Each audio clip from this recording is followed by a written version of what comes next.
எல்லாமே நம்ம கொடுக்கணும். பலவிதமான கல்விகளை கொடுப்பது தான் பள்ளியாக இருக்க முடியுமே தவிர வெறுமனே பாடம் படித்து மார்க் எடுத்து இந்த இதுக்கு போன்னு சொல்றது பள்ளியாக இருக்க முடியாது. பிரைவேட் ஸ்கூலில் நீங்கள் படிக்கிற பிள்ளைகளுடைய மிக முக்கியமான கனவு என்னவா இருக்கு? அரசு மருத்துவக் கல்லூரிகளில் சென்று சேர வேண்டும். ஆனால் அரசு பள்ளிகளில் படிக்கின்ற மாணவர்கள் அரசு மருத்துவக் கல்லூரிகளுக்கு போக முடியுதா? பணம் இருப்பவர்கள் மட்டுமே தனியார் மருத்துவக் கல்லூரியில் சேர முடிகிறது. ஒரு 20 வருடங்களுக்கு முன்பான கதையை நாம் எடுத்துக்கொண்டோம் என்றால் அரசு பள்ளியிலிருந்து மிக அதிகமான மாணவர்கள் அரசு மருத்துவக் கல்லூரியில் போய் சேர்ந்தார்கள். மிகச்சிறந்த என்ஜினியர்களாக மாறினாங்க, IPS ஆனாங்க, IAS ஆனாங்க. எல்லா விதமான பிள்ளைகளும் அரசு பள்ளியிலிருந்து உருவானார்கள்.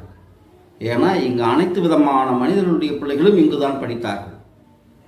அப்பொழுது ஆசிரியருடைய கரங்கள் கட்டப்படவில்லை, அவருடைய கரங்களில் இருக்கின்ற பிரமுகள் பிடுங்கி எறியப்படவில்லை. அப்பவும் அடங்காத பிள்ளைகள் இருந்தார்கள், யாரோ ஒருவர் என்கின்ற ரீதியில் தான் இருந்தார்கள்.